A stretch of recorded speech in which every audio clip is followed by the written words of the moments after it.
How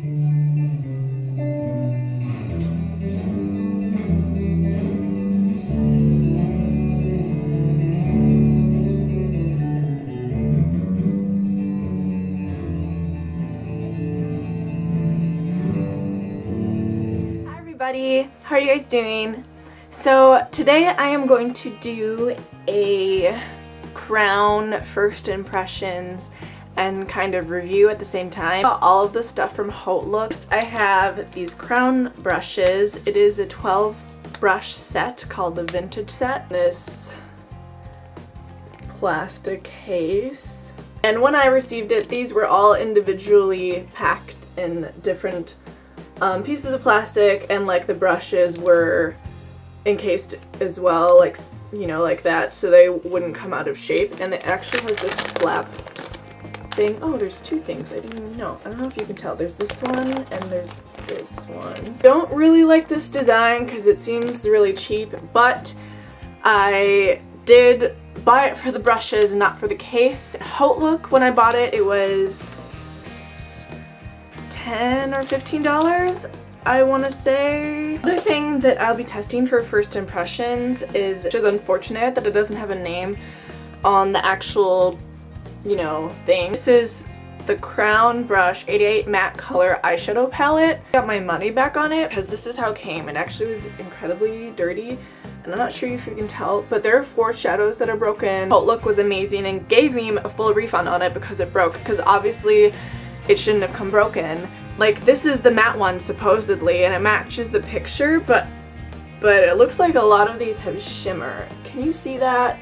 Like, those look like they have shimmer in them. Oh, maybe like the shimmer isn't that noticeable. It might show up generally matte on the eye. I'll just do some swatches without any primer on my hand, just from all around the palette. So I barely touched these, and this is without primer. I barely touched them with my finger, and I just swatched them here, and they're really pigmented and feel really smooth and soft. I'm not really feeling any sort of chalkiness from any of these, and I'm trying darker colors and lighter colors. I'll be using the Illuminating Crown Foundation, which I have used in past videos already. This I got in my initial crown haul with my other crown brushes that I have also used previously, but I figured I may as well use crown product with the other crown things I'm testing. Put primer on and then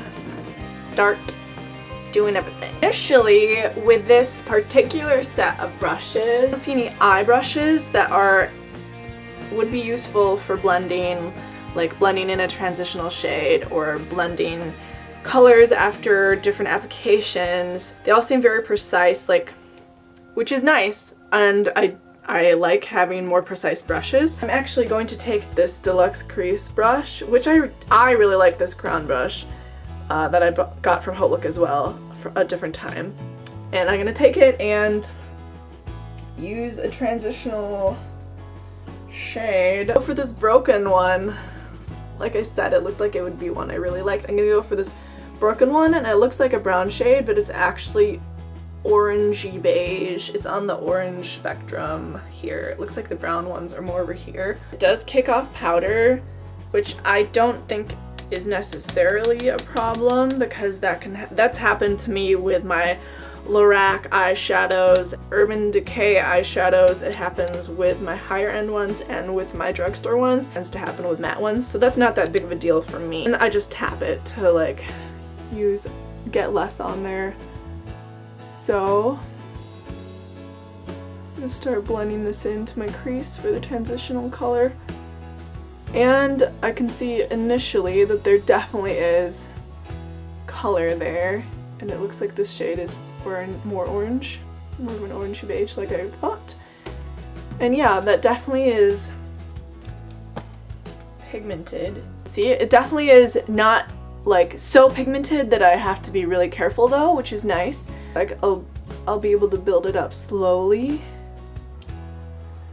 So because this has more of a yellowy tone to it, for my eye look for the lid and everything, I'm going to, especially the crease, I'm going to pick more purple tones because yellow and purple are complementary colors. This light purple deluxe shadow brush, the first one I'm trying out. It's kicking up less powder, but maybe it's also because it's not broken. The other one was a broken one, remember? I didn't see any fallout with that yellow one. Touch on my brush, and I'm going to just... Okay, also immediate color payoff, light enough so that I can keep it lighter if I want. But enough where it is a noticeable color, which I like, and I can build it up. Just whenever both of them twice and built up to this pigmentation, and I really like it. I'm gonna use this crease brush. What are they put in the midst? It looks like a more browner shade in real life, but it definitely on the camera looks like a purpley brown. This crease brush, definitely a great one for precision, like all these brushes seem to be. So this is a great one if you want to very specifically get it in like a V shape or something, or do a cut crease line in a very specific area. I think this would be fantastic for that. I will say this dark purple one seems to have a lot of fallout, but I'm not tapping it like I was tapping before, so that could be why I'm lazy. But that's something to remember with this. I definitely, like I said, like the precision. Ow! Oh, I poked myself in the eye with brush, guys. This again, not dipping it into any colors, and just blending. Go back with that purple color because the blending did make it less pigmented, but that's perfectly normal and happens with other eyeshadows as well. There's this light yellow color, a chisel shadow brush on kind of like the inner third. It's definitely packing it on there very nicely. And I'm going to take this and just kind of bring it around over my lid in case there's any bits that fell upwards, which I don't think there was. Now that transition color is looking for me on my skin maybe a little sickly. I'm really pale right now, and it's not because it's a bad color or anything like that. I really like the way this looks in person. It doesn't look too sickly, and I bet it'll look better once I put foundation on. I liked it, and these brushes so far have been nice. So I cleaned away the fallout in my primer on my face so that it'll just like set while I'm putting eyeliner on. I'm gonna test out this angle eyeliner brush from, of course, that same set using the Wet n Wild Fergie gel liner. Change the angle. So with some of my other angled ones, the tip is not as thin, so it's harder to really get into the lashes and, you know, kind of tight line from the top. This one's fantastic because it really, since it's so thin in comparison, it really does get in there, and that's just really nice because I found with my other ones, they work and I love them for lining, but like just getting down into the lashes, like they're thicker, so I don't know, because of the thickness it just doesn't get in as much. Does that make sense, guys? I hope so. So a very nice tight application of eyeliner. I really liked it, and this would work great like for tight lining below as well. I'm not gonna bother doing that today, but dude, I think this might be my new favorite angled brush. This might be, I think so. Okay, so gonna put mascara on and then do my foundation with a different brush and blush, etc. Oh, I poked myself in my eye. You see, like, me tearing up. Now I'm gonna try out this brow lash groomer, and I did get a little bit of clump. Maybe you can see it right there. I don't know how much this will help. I mean, this is kind of a standard one, you know, like, you know, it's helping.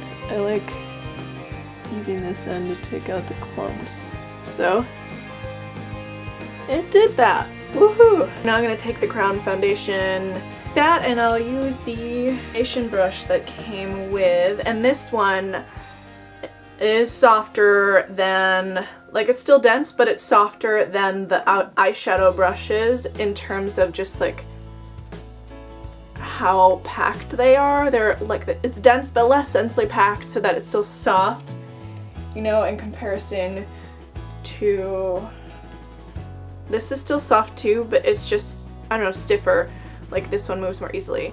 There are different purposes though. So I'm gonna take this and put foundation on, and I'll be honest and say that I really prefer like a kabuki brush, like this Real Techniques one, for stippling and then buffing in my foundation.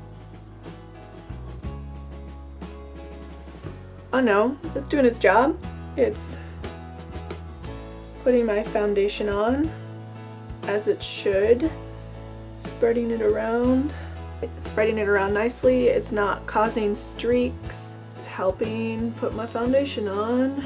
Obviously, this is still big and visible, but that's because it's big and visible. Like, this isn't going to cover anything that big. It evenly added my foundation and spread it around, building up foundation, which is good. So if you guys like using this kind of brush for foundation, then it's a good brush. Concealer one next, and dab that into my concealer stick. It does at least help make my blemishes the same color as my skin. And I have a lot of moles, so people might think that some of them are just moles, you know? It did make that red spot not red anymore, and this concealer brush is great. The density and the size allows for precise application, but it also doesn't take away the foundation beneath. Like, I also like these flat foundation brushes just to, like, when I still haven't set my under eye concealer yet, it's nice to just go in and settle out the concealer from the fine lines. I'm gonna talk about this smudger because it didn't do any smudging. I can just quickly be like, obviously this is just like a regular one. You can use this for mascara if you want. This is no different than any other one you're gonna find.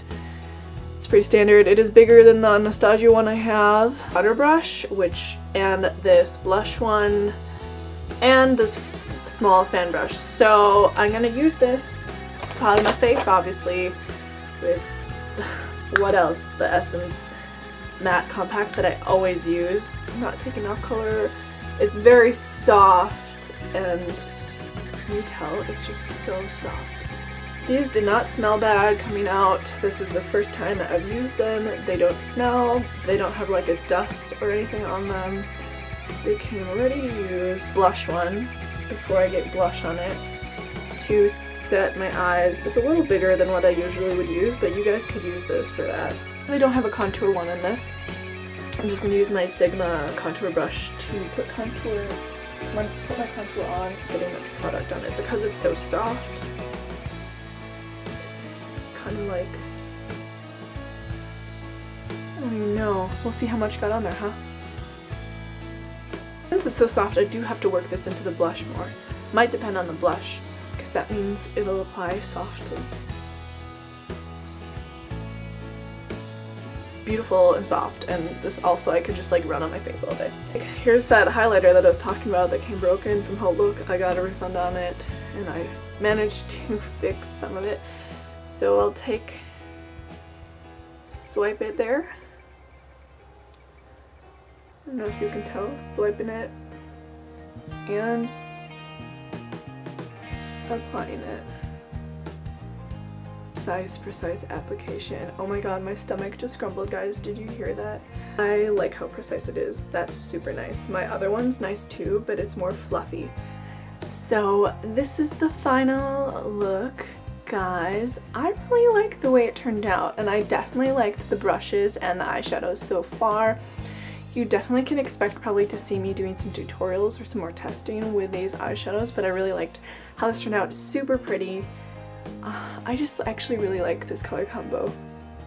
I'm glad I chose it. Look out for crown again on Outlook if you want to get those brushes at a cheaper price, or check out the links down below if you want to just buy them right away if you really like the way they looked.